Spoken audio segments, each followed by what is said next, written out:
All right, welcome to another episode of the Credder Podcast. I'm your host, Chase Palmieri, and with me today is Paul Glatter, the founder and CEO of Vett News, as well as professor of journalism, media, and entrepreneurship at the King's College in New York City. Paul, thanks so much for joining us today. Thanks, Chase. It's great to be here with you.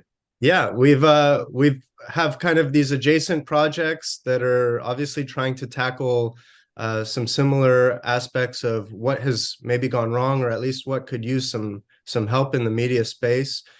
Journalists, publishers, trust in these institutions are at record lows. But before we jump into kind of diagnosing the problem and our different approaches to the solution, why don't I kick it over to you with just kind of the general, what is Vett News as it stands today? Great. Yeah. And so for listeners, when you hear Vett News, it's spelled VETT News. The parent company is Vett Inc., VETT Inc. And so perhaps you're getting a little bit of the wordplay there that we increasingly need companies and people to help vet quality information for us.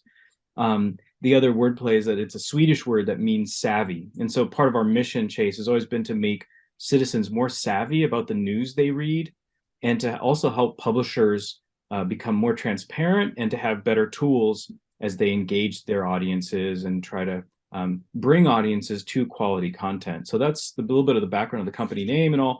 The product that we have that we're working on is called Vett News CX, CX standing for customer experience, but also CX has always stood in the news business. It's short form when we say, oh, correction. We made a mistake and we need to correct something. And so that's what our product, CX, puts a button on the bottom of every single article on a news publisher that's using our tool. We install it with a little block of code, size of a tweet. It puts a button on the bottom of every article that invites readers to click if they want to respond to the to the article, or if they have a correction request because they noticed a mistake in the article, whether that's a typo, a factual error, or if they want to let the editors know they saw some missing context or that they felt there was bias in that particular article. The form that our button clicks to a form and fills, it's very user friendly. People can fill out the information in a really structured way that's helpful to the publishers, the editors, to receive that feedback, make the changes in the article if needed. And all along the way, it's thanking the audience, responding to them. It's showing respect, audience respect, and also creating civility in the interaction. We think it helps create more news literacy and savviness of the public, makes them feel heard and listened to, and allows the newsroom to do that with automation. So it's humans and machines working together to create that better relationship between the publisher and the audience. And ideally, useful. The listening is useful to the publisher because they receive feedback that helps them improve their product very quickly. And so that's the product CX that we're working on. We're on about 30 publishers' news sites right now, and we will plan to keep growing that. And we could get into the why. There's an interesting backstory to the product and the company that it can explain more of the why we're doing that and why it's important, why it's an interesting little space of publishing and digital economy, digital media that we think is really, really important. Yeah, anyone familiar with our work at Credder knows that we're huge proponents of this communication feedback loop between readers and the publishers themselves. It's something that the internet has actually allowed kind of for the first time ever, because when you used to read the newspaper, there was no real way to kind of provide instant feedback to the creator of a particular article. Now there is. We can all benefit from that. So that's obviously a big part of why we wanted to have you on the show today to talk about your work. But I'm curious because we've kind of worked with publishers. We do work with publishers in some regard, but I'd imagine that there's a spectrum of publishers who are really interested in having this reader correction and feedback and really open to it versus maybe some that are a little more closed off to it and maybe think that the kind of unpaid, untrained readership is not qualified and should kind of mind their own business, if that's the spectrum, to like, we don't need your feedback, to we're open to all feedback and want to use it in an iterative way. How would you kind of explain the receptiveness of publishers when you reach out to them? What are kind of like, what makes a publisher more receptive versus maybe less receptive? Yeah, that's a great question, because we've been talking to hundreds of publishers in the last 2-3 years that we've been developing and then marketing this product, Chase. And okay, I'll start with one of the exciting things we've discovered is that startup publishers, responsible publishers in the startup local news space, nonprofit space, and in college journalism have been some of our earliest adopters. And that's really cool, especially when I think about the college newspapers, because those people are the future. And so we have some, big college newspapers using us, small college newspapers using us. But it seems to me that these younger journalists grasp it right away, and they're living in the digital world now, and they understand the need for ethics and standards for their age groups and others. So to me, that's really cool. And so we'll continue with that. Now, one of the things I've noticed, and I'm curious to hear your journey with this as well, we've had a lot of success, talking to partners, state press associations. Some of our partners include Radio TV News Directors Association. Knight Foundation gave us a grant to build our first product, and we've demoed at Investigative Reporters and Editors, Online News Association, college media conferences. So we one can never stop marketing and telling your story and showing your product, and we've done a lot of it.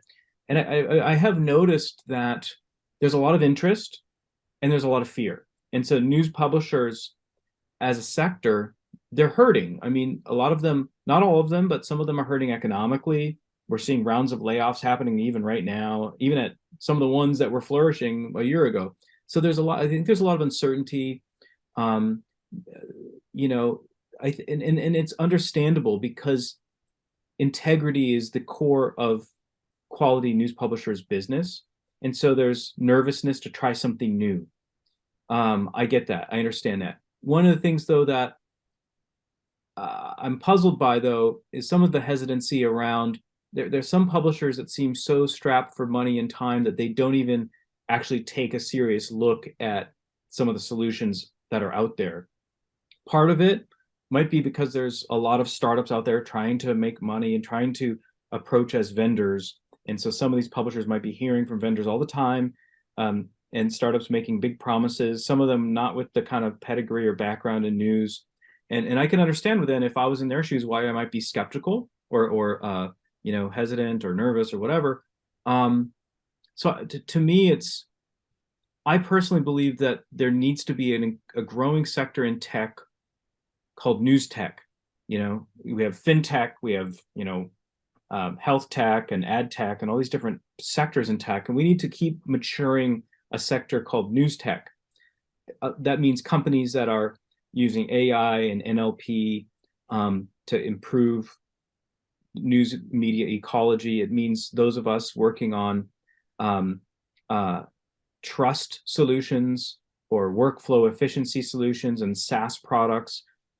But I think I think the news industry, yes, so there needs to be a maturation, and maybe some better flow of conversation between what are some quality products coming out to really help the news industry, and what are ones that really don't have the background in news or understand the product and the ecosystem very well. Because I think so.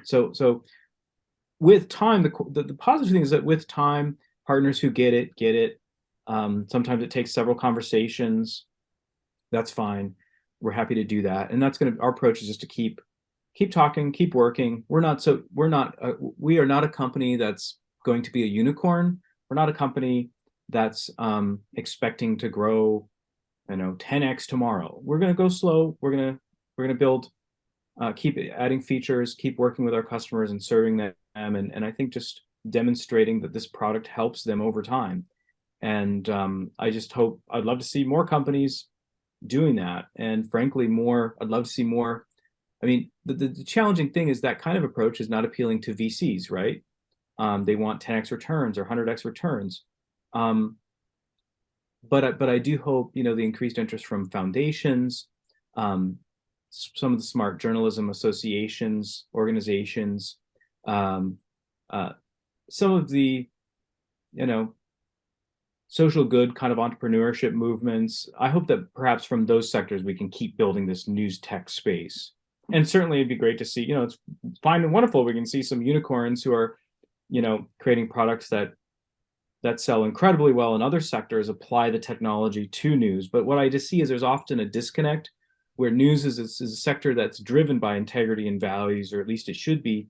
And so when entrepreneurs and Silicon Valley driven companies look into news, they almost have to think a little differently and to be very careful. And there's probably other sectors like that too. I mean, health is probably another one where you have to be careful because the impact and the outcomes, can be more complex sometimes than we realize initially. Yeah, I think in an ideal world, publishers would recognize, that they're in this position where trust is declining, and they would actually embrace the kind of accountability that comes from a tool like Vett News or Credder. But I agree. I think in many cases, these publishers are saying like, really, are you going to kick me while I'm down? We're already struggling. We're fighting for survival here. We can barely keep on the staff that we have.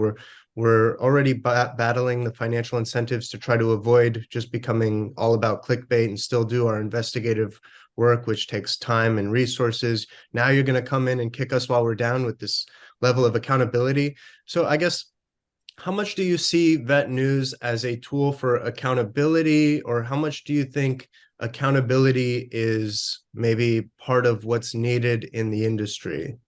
Yeah, that's a great question, and for me, one of the easier ones to answer, Chase, because I think one of the hallmarks of the journalism industry in America is, especially the newspaper industry in America in the last 60, 80 years, was that we developed some ethics and standards and an incredible practice called corrections, where when my newspaper came to my doorstep in the 80s, I was a newspaper boy, so I delivered that to many people's doorsteps. But when it came to our doorsteps and we opened it at our breakfast table and I'm reading it, I knew that there was a staff downtown, like that had reporters, editors, copy editors. They were real people making phone calls, showing up. They were present in my community, reporting on things. And inside the paper in big letters, it was said, "Hey, did we make a mistake? If we did, you can call us or email or write to us by mail." And now you can email them. But with the print era, there was this practice called corrections, and to me, that's actually pretty amazing, because what other things in our society really and truly invite you? What other companies? What other sectors, institutions? No, don't just have a pretend feedback loop, but a real one, like saying we welcome you to point out if we made a mistake. I mean, by contrast, book publishers have depending on the publisher, have rigorous fact-checking methods, but I don't know that they've always invited correction requests if there was a mistake. Hollywood certainly did not. If anything, Hollywood, God bless, I love movies too. I love TV and film, but like Hollywood,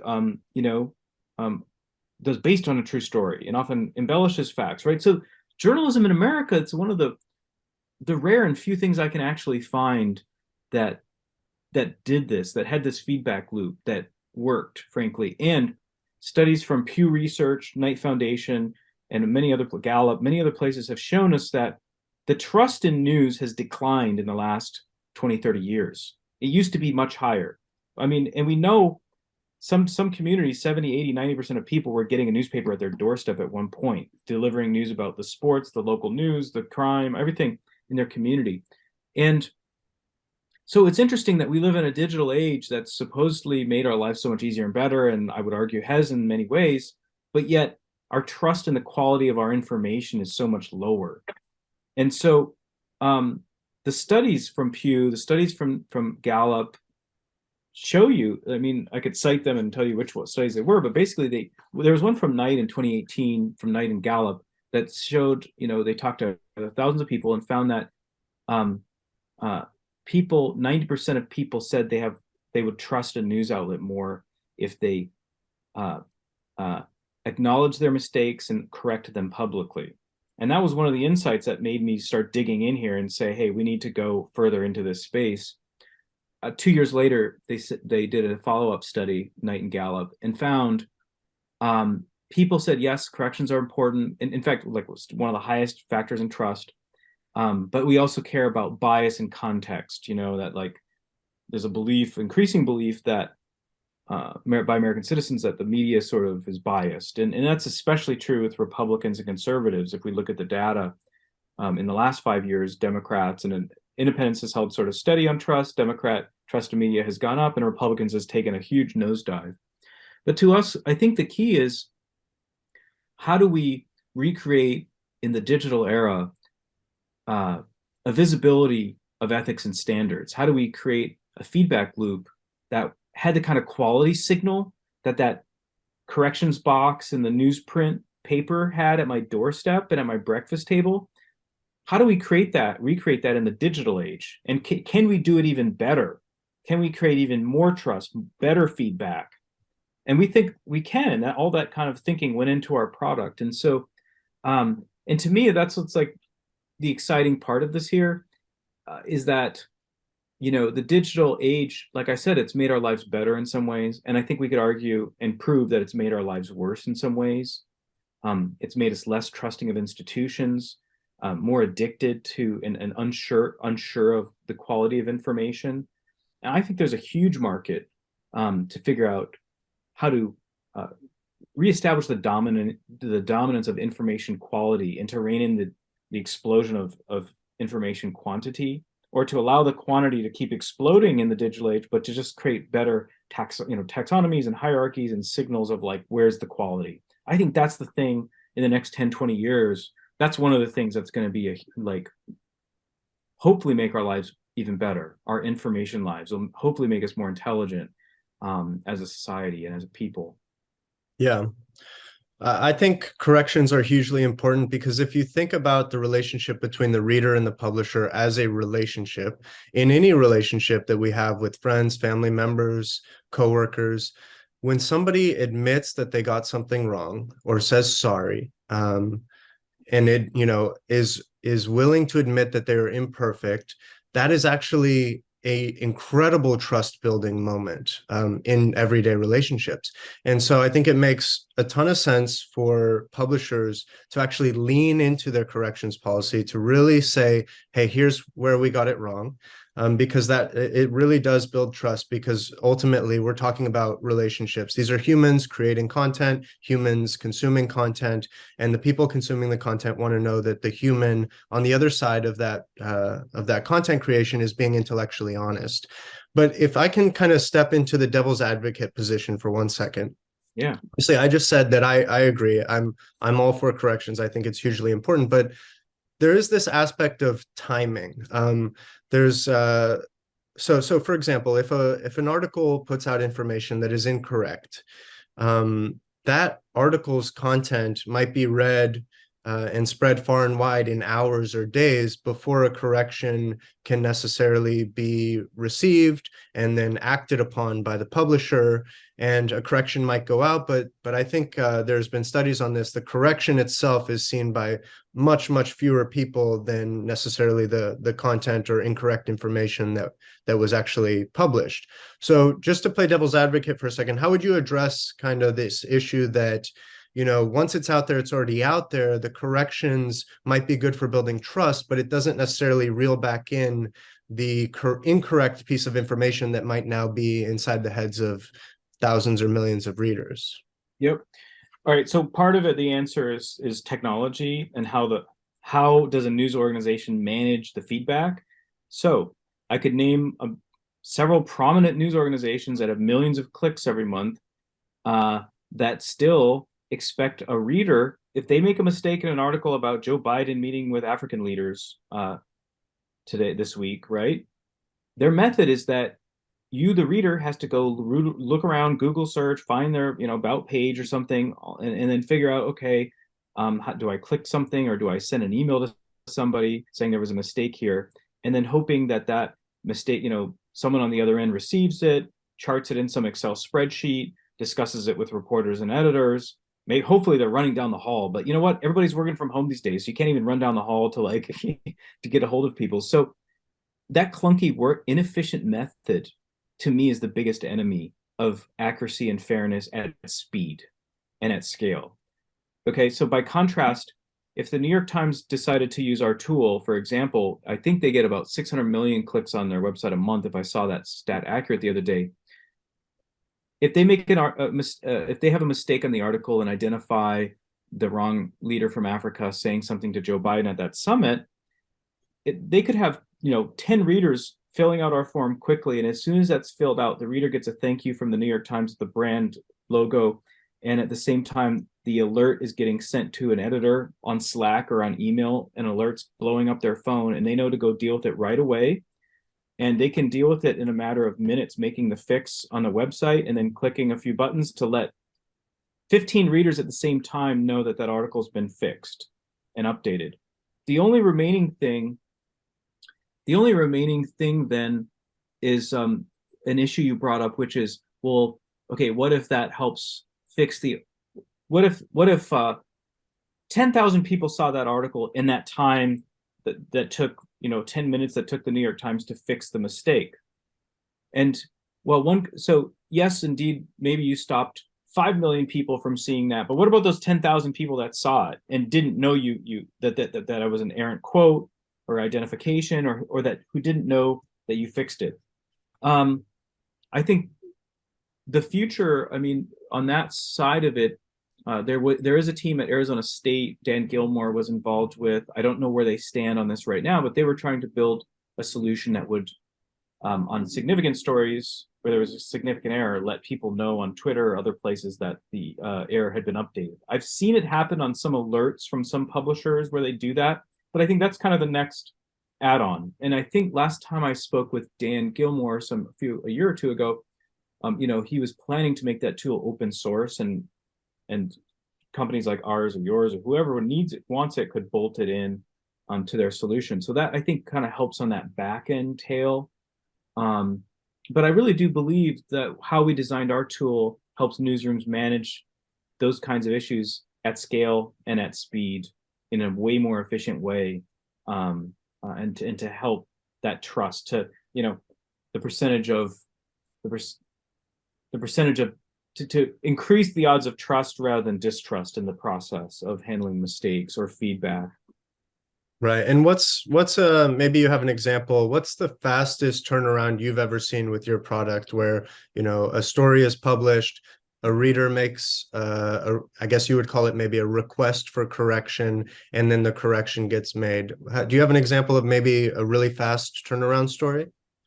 Yeah, I mean, I use the product. I edit a nonprofit news outlet called religionunplugged.com, that's been winning a lot of awards, and that's kind of my test site and my first, and where I use the product personally. And I get alerts. I'm the corrections guru at that company. I get alerts on my phone, by email, whenever a new request arrives. And usually I can look at it quickly and determine, okay, is this a factual error that needs to be fixed immediately? I can fix it on my phone, on the CMS I use, or I can fix it online. But one example was at that site, when Joe Biden won the election,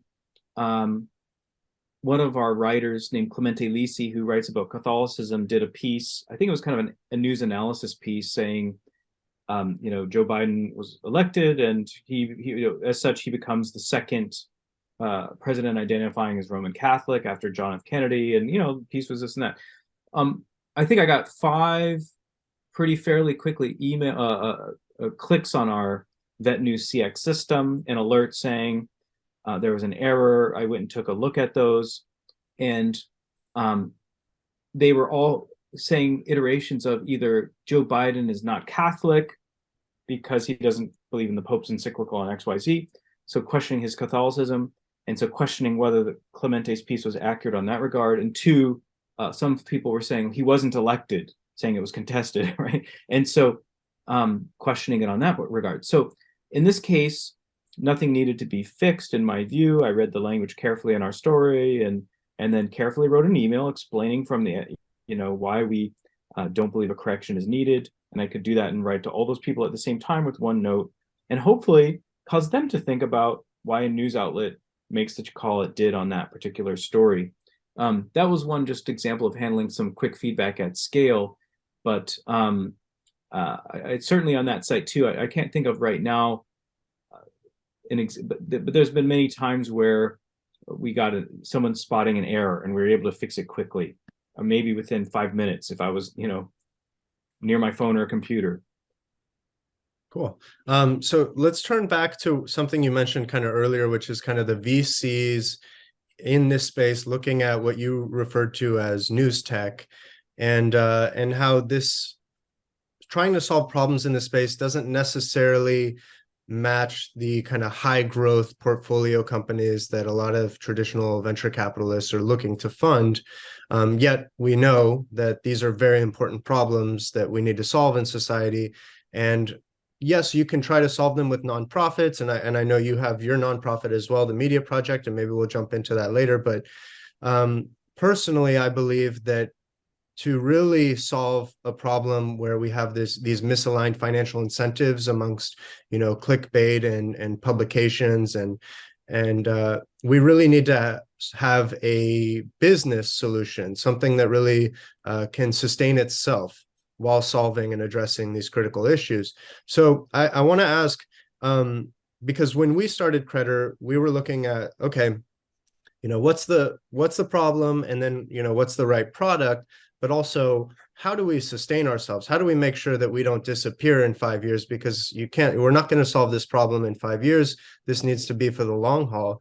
And so we were looking at what are the different players in the space. You have the news consumers, you have publishers, you have platforms, you have advertisers. So those are kind of the four players that I would consider in the space. We know that news consumers are not very willing to spend money on whether it's news itself, in the form of subscriptions or other kind of add-on products. We know that publishers are facing hard times and are, struggling just to scrape by. The platforms seem to have a lot of money, and advertisers seem to have a lot of money. And I know we spoke a little bit before the podcast started recording that you weren't initially going after the same customer segment. So talk to me about what it's like to be having publishers as your customer segment and kind of how you got to that point. Yeah. I mean, one point just to, I mean, I think we have seen a shift at the big national publishers away from, to some degree, towards subscriptions and towards getting close to their customers, right? So the New York Times is around 10 million paid subscribers now. They're putting all chips in on, games, cooking apps, buying in The Athletic, anything that builds more paying subscribers, and basically cutting out advertisers, or making, instead of 80% of their money coming from advertising in the past and 20% from subscribers, kind of flipping it and making subscribers more important. And I think, we can see other sectors, Netflix and all these other streaming services, music services, doing that too. The subscription economy is hot. The challenge, I think, is that, it hasn't worked as well for the Washington Post and the Wall Street Journal have been gaining subscribers too, but I think they may be struggling more than the Times. And if we look at metro papers around the country, local papers, yes, they're probably gaining subscribers and people are migrating to that, but yet the economics aren't as strong for them as it is for the New York Times subscription plan. So I think that's part of some of the dilemma. So advertising is more difficult long term. So I think I'll answer the product we have now, and then we can go back and talk about that sort of some history here on our journey and in your journey. But as I see it, our product is certainly, over time, we'd like to track the KPIs if we can on, does our button and our tool become a brand signal of quality and something that matters to readers and something that drives subscriptions? And with the interactions and the communication tools built into our product, does that also help funnel people to follow news outlets on Twitter, subscribe to their email newsletters or paid subscriptions? So that's something we can and will track.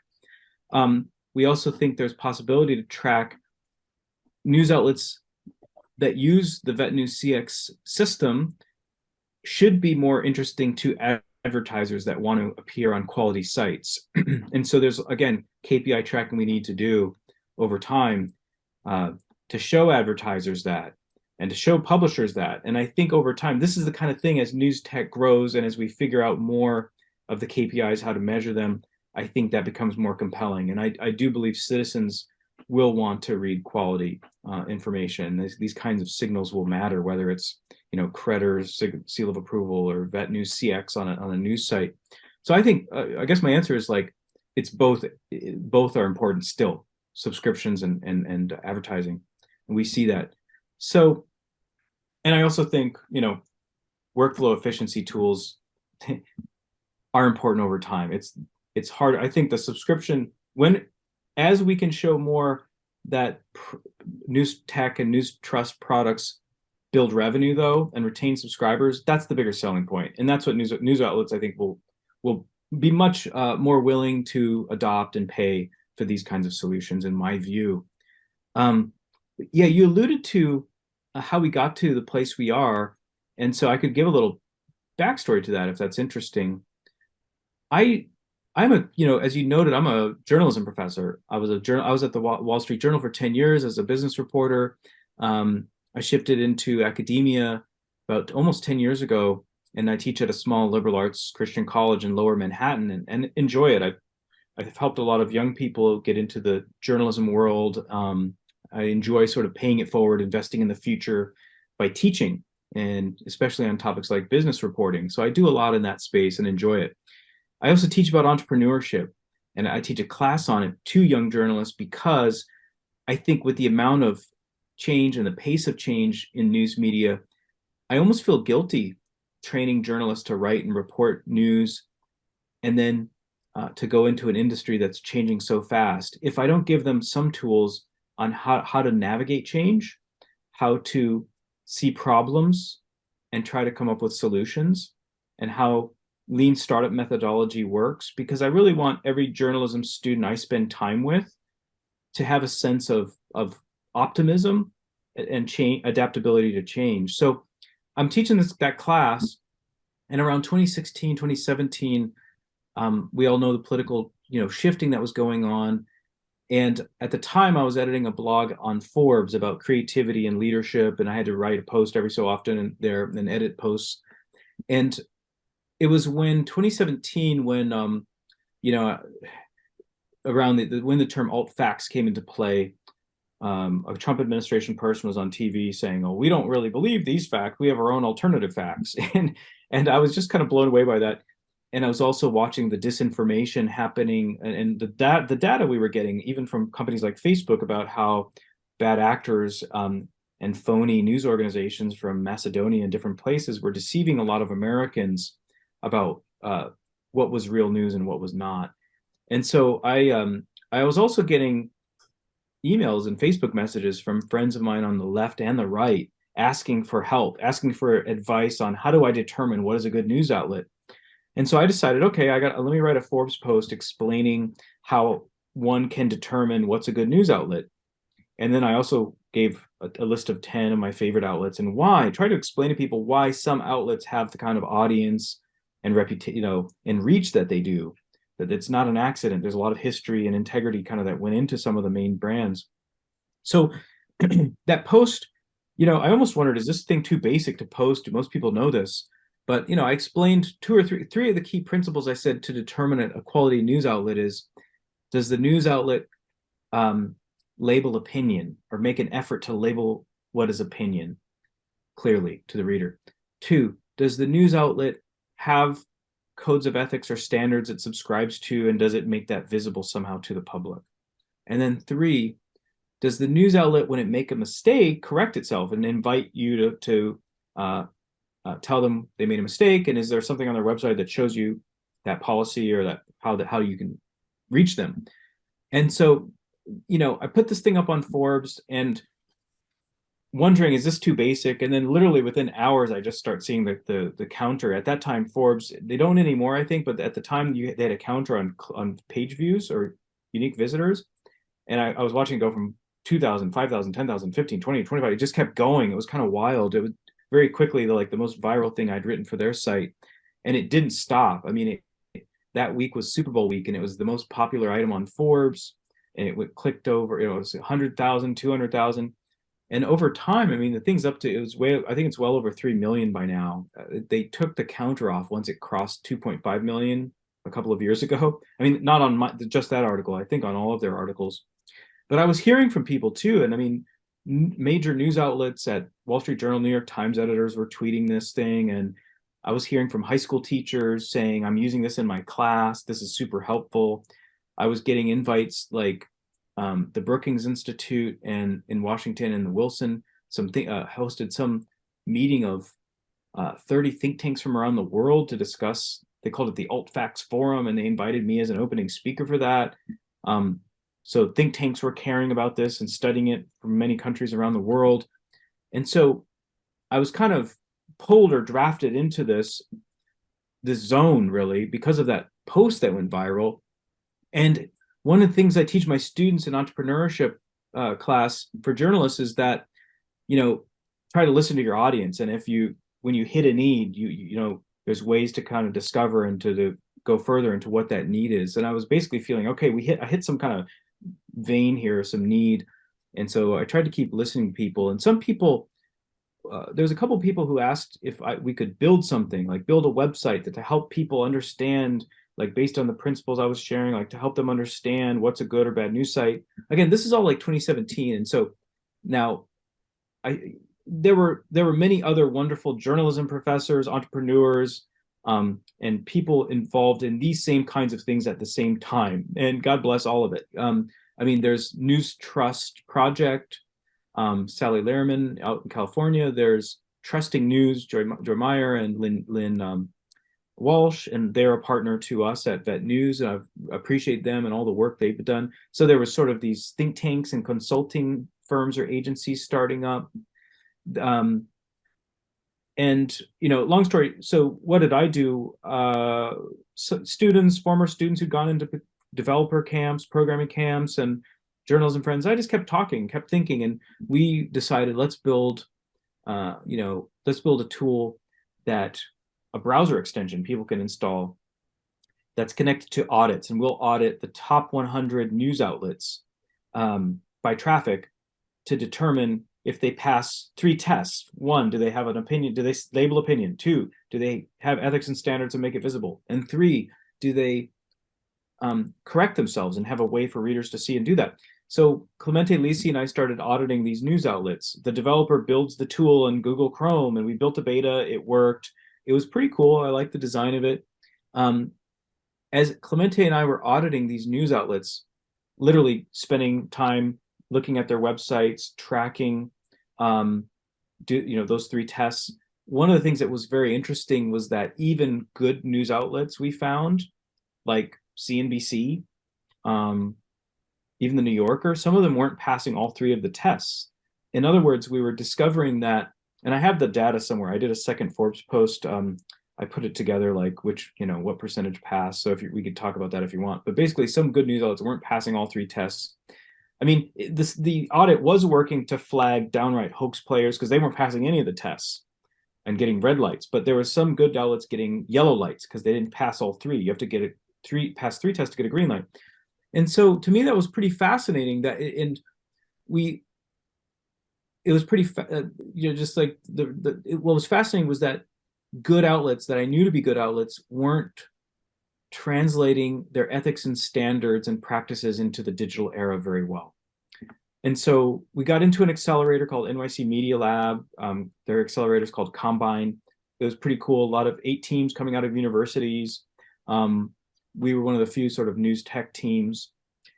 And also around that time, I discovered Gordon Krovitz, an old publisher at the Wall Street Journal when I was there. He and Stephen Brill, who's a pretty notable entrepreneur in the news industry, they were starting NewsGuard. And it was pretty similar, actually, to our idea. We had different methodologies. We had our 3 tests to audit. They had like a whole bunch, like 9 or something. Yeah, 9. Yeah. Yeah.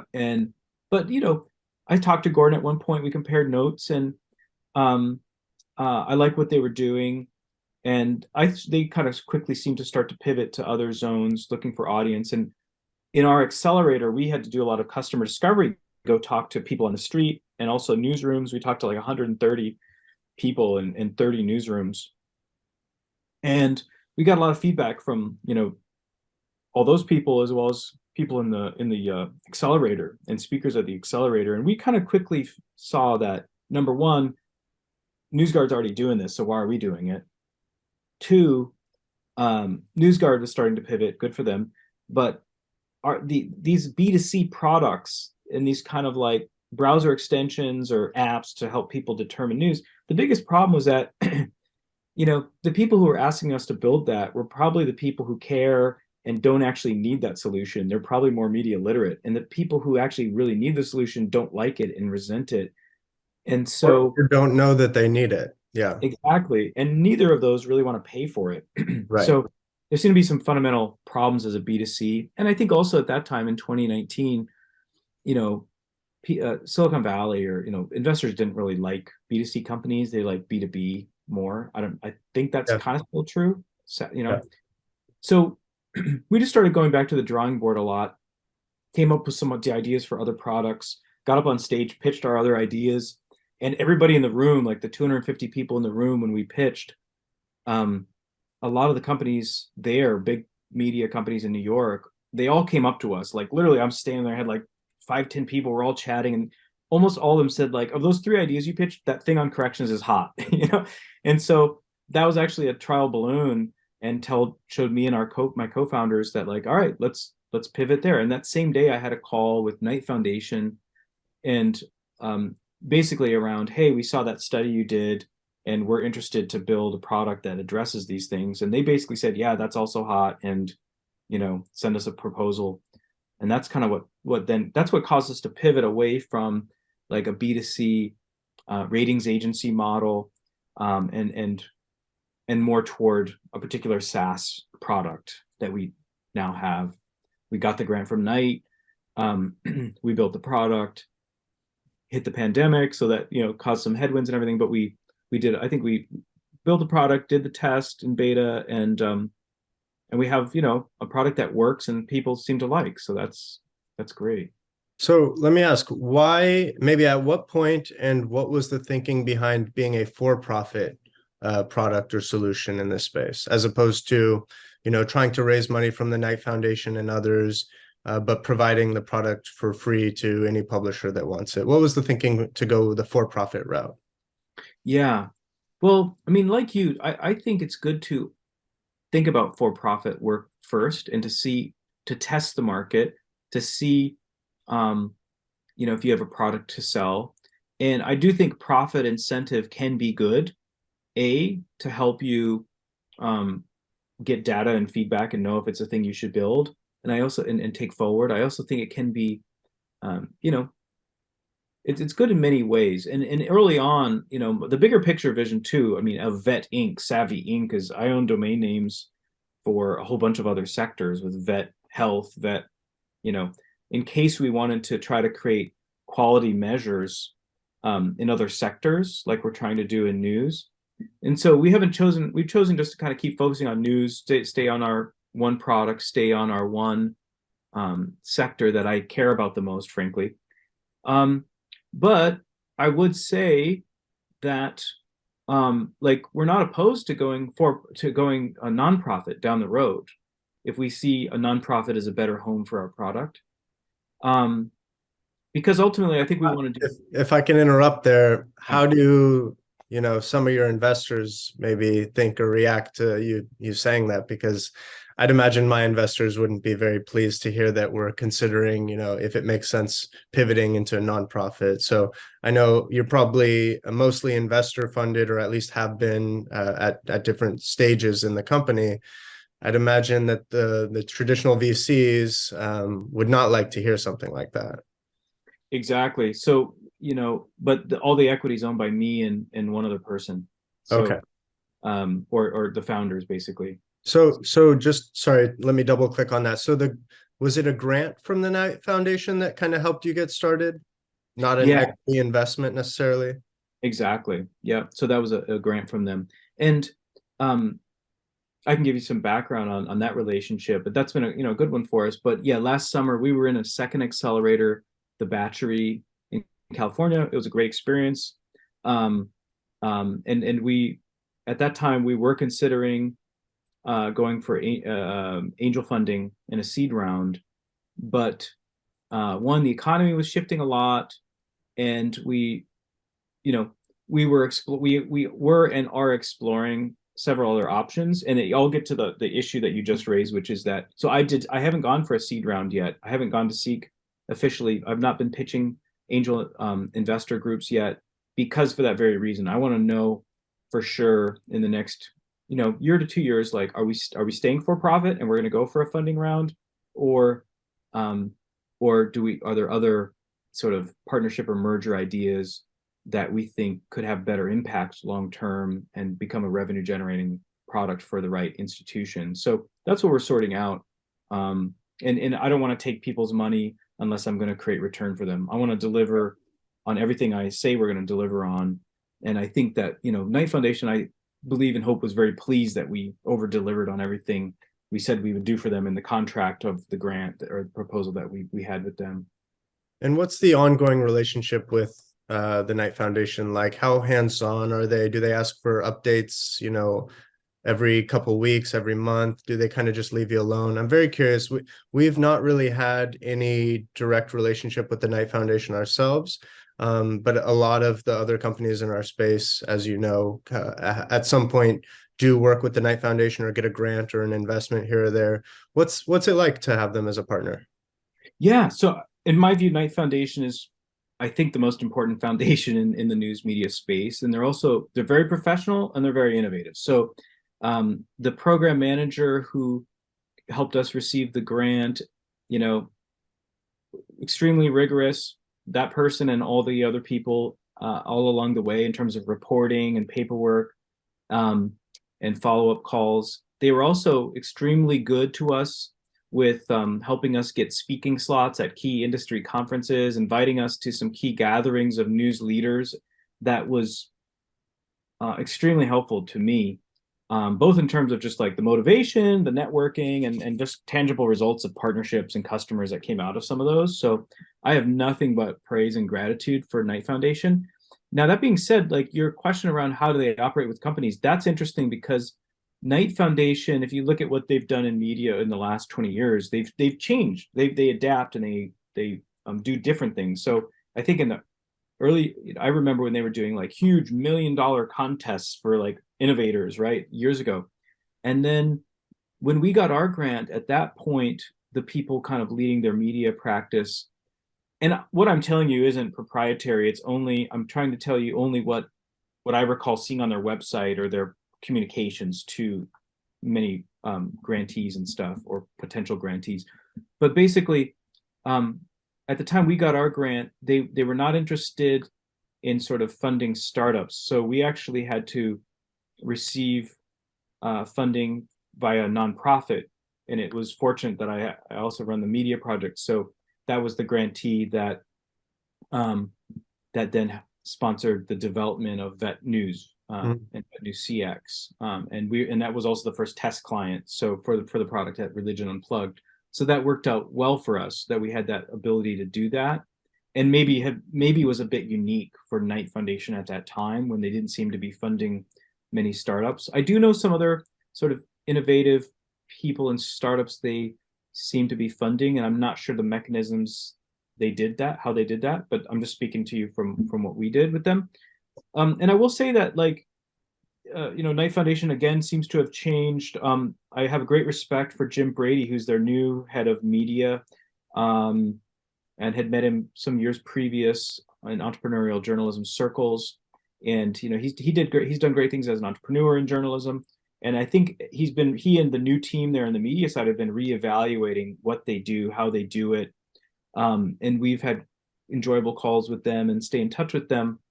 But basically, like, I do think they have shifted away from, at one point, maybe Knight had been interested in sort of second level grants or sustaining grants to help, but I think if I'm summarizing correctly, Jim Brady's emails to the journalism world, they are not as interested to continue. If I put it crudely, like I don't think they want like endless, associations and organizations just like nursing from them ongoing forever for life. I think they want to create sustainability, and they want to be careful how they do it. And as I understand, what they're trying to do is to do more test experiments and priming the pump for news tech, where instead of funding the companies, they are giving grants perhaps to news organizations to have a menu of choices of tech that they go and try. And that's indirect funding of companies. It's almost like funding customers' experiments rather than the company's building of experiments for customers. And so they did that with, there's some new content management systems out there like Arc and Coral and all these others. And so I think a year or two ago, they funded a set of, you could apply to be a person who, or an outlet that got a certain amount of funding from Knight to go test one of these new content management systems. And so I think maybe they're going that direction. I've gotten little hints of that. And so, of course, we'd love to be part of that if they want to include us in that. But right now, it's more of just we're a past grantee who's very grateful, very appreciative, and just keeps in touch and tries to keep them apprised of what we're doing. Okay, well, that's a really interesting model. The idea of giving outlets kind of credits to their many previous grantees that have different, SaaS type products or plugins, embeds, and all that. That's a really interesting way of approaching it, kind of forcing the relationship from the beginning, and hopefully locking that customer in when their credits expire. They found value, and then they start paying for the product in year two. Well, okay, I'll have to hopefully I'll have Jim Brady on to talk to him about that, because that sounds really clever. Okay, so last question on Vett News until we get then we'll kind of turn to the last two questions that I ask every guest that comes on the podcast. The last question for Vett News is just what's next on the roadmap, maybe talking more product wise and kind of big picture strategy. What's in the works? Yeah, I think the biggest thing on my mind, there's several things on our product roadmap, but I think the thing that might be most interesting to customers and to me is when we built our tool, our tool is like a button at the bottom of an article, right? And often you see, share this on Facebook, Twitter, etc. And then you see our band kind of tool that a news outlet can put in their own color, like, green or black or whatever color, and they can put their own words on it, like request a correction or offer feedback to editors. And so originally, I wish we would have just added our logo and our brand, like a brand slogan somewhere on that tool. And that's the thing that I most want to do on our product roadmap, because I think initially we wanted to be careful that we weren't imposing too much onto a news site like our brand. But then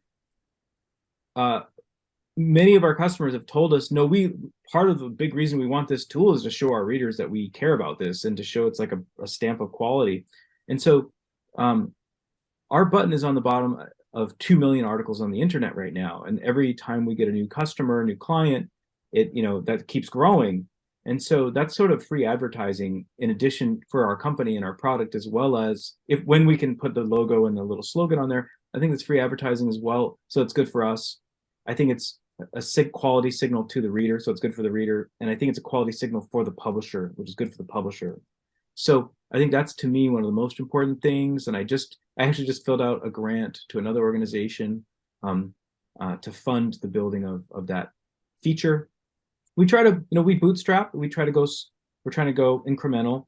And so, that's the thing I'd love to add and see. And then I think the bigger picture then, what's on our roadmap? We just inked a new partnership with an organization in Australia called LINA, Local Independent News Association. So it's kind of the equivalent of Lion in the United States, but it's in Australia. So I did a presentation there. And so we basically, with news outlets having a harder time picking up the phone and trying to reach real people, everybody's working from home, everybody's busy. We find it tends to work better for us to speak at conferences, work through associations and our partners. And so I'm dealing with a few of our existing partnerships, re-upping those, expanding those, trying to think with my partners, what's best for them, what's best for us. And so I think you'll, in some of these associations, people will be seeing us more, hearing from us more. And I really, it's funny when you launch a product like this, where it's a SaaS product and you're trying to reach your business customers, you speak at a few conferences and you feel like you've gotten the word out. But I mean, as a new entrepreneur in some ways, I am learning that, marketing, you can almost never do enough marketing. And so, we barely scratch the surface of online ads. We do a bit of thought leadership. I write some things for Pointer. We try to share some things on LinkedIn, but I think we just have a big runway in front of us in terms of the kind of marketing and storytelling and working with our associations and just ways to get the word out and to show the results as we get more and more KPIs and results. So I think that's the thing that I want to keep doing. And frankly, all of that I think aligns well with the other work I do as a professor, um, uh, and nonprofit leader. The things I'm learning with Vett and my interactions with the industry are helpful to me in those other roles, and vice versa, I think. So, Yeah, I highly recommend the strategy that you kind of outlined there, where you put the Vett logo on your embedded button. We do something very similar at Credder. It was always part of our game plan, where when, for example, we have customers that are search engines, news aggregators, social media platforms. And when they show the rating, the Credder 0 to 100% rating, they have a branded Credder icon next to that rating. And we found that to be hugely helpful. And again, yes, our customers want that there because first they want to show that it's a third-party system because that lends them some credibility. Hopefully they're gaining a little bit of credibility out of the Credder name, and it's kind of working back and forth in that way. But for us, it's hugely impactful. And sometimes we'll even throw a discounted rate to a customer if they're willing to show the branded icon. So you might want to think about that. Have a pricing for white label non-branded versus, featuring your brand. Okay, so again, like I noted, there's two questions that I ask every guest that comes on the podcast. But before we get there, are there any places that you would send a listener to kind of follow your work? A couple links, Twitter, website, something like that? yeah, our website is simply vettnews.com, VETT news.com. So check that out. And yeah, follow us on LinkedIn. Like I'd say we're there. We're also on LinkedIn. If you just Google Vett News, VETT News on LinkedIn, you can find us and follow us, connect there. And on Twitter, which is at Vett News, VETT.news. So those are the three main places where we're kind of talking and interacting. And I would love to follow people back if they're in the space or care about the stuff we care about. Great. That'll all be in the show notes for anyone listening. And now the last two questions, they're a little out of left field. So just a heads up, but it's kind of a way to get people off their talking points and, what they're kind of used to, what they're used to talking about in their daily life. So Bitcoin, are you familiar with Bitcoin? Are you a believer? Do you have any thoughts? Do you own any Bitcoin? Just what are your thoughts on Bitcoin and its future potential? Yeah. And if you don't know, then that's a fine answer too. But I like to ask every guest. Yeah, I'm somewhat familiar with it. I've paid attention to it since it's kind of came on the scene, and then it's had this roller coaster up and down effect. I've been a little tempted to buy when it's on the downside, and a few of my friends bought Bitcoin and tried to talk me into it, and I've just hesitated mainly because you don't have the backing of the regulation and the government, and that I know that's the appeal for people who like the Bitcoin. But I think we see now with the FTX collapse and the Sam Bankman-Fried arrest and potential trial. To me, this is the fears of and concerns about Bitcoin made real, made visible, and why I'm still hesitant. I'm still a little bearish on Bitcoin and crypto, to be honest. Okay, and I saw that you actually have some background in reporting on mining. Is that right? Yeah, not Bitcoin mining, but Right, not Bitcoin mining, yeah, but traditional mining.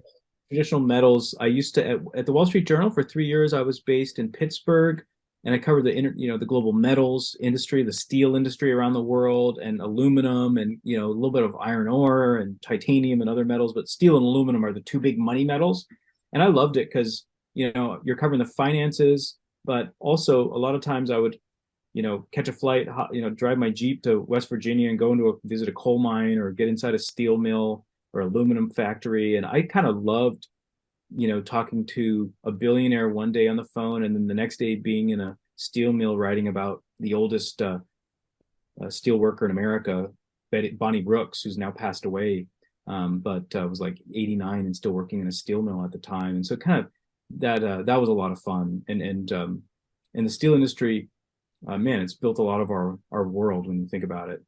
Yeah, This, just a thought. Maybe that's the right angle for you to approach Bitcoin with, is to try to like see the corollaries between traditional mining and Bitcoin mining. Most people who end up approaching Bitcoin or going down the rabbit hole, as they say, don't do it from the mining standpoint, but it seems like with your unique background on researching and reporting on mining, might be an interesting first entrant point. All right, so second question for you, final question of the day is, are we living in a simulation? Whoa, yikes. No, I think we're in the real world. There's a Okay. lot of simulated things and parts of our real world, but I think we indeed are not in a simulation. All right, great. I like to get everybody on the record for those two, just in case we find out someday. Paul, thank you so much for coming on the podcast. Hopefully we can share this with your audience and our audience, because there's obviously a lot of crossover, a lot of shared, inspiration for why we do what we do, a lot of shared understanding of the problem and how we kind of can start to dig our way out of this media trust hole that we've dug ourselves in for the last 20 plus years. Thank you so much for the work you're doing. I wish we could have gotten more into kind of the work you're doing as a professor and what, students in journalism and entrepreneurial journalism are thinking these days and how you need to approach it differently. So maybe we'll have to have you back on. But thank you again. And I hope everybody goes and checks out Vett News. And I hope that publishers, continue to bite on these correction policies work and this product that you've built. Thanks, Chase. Really enjoyed the conversation and appreciate meeting someone new here in the working in the same direction and with some of the same missions and ideas. So great to meet you and great to talk to you today. You too. Thank you, Paul.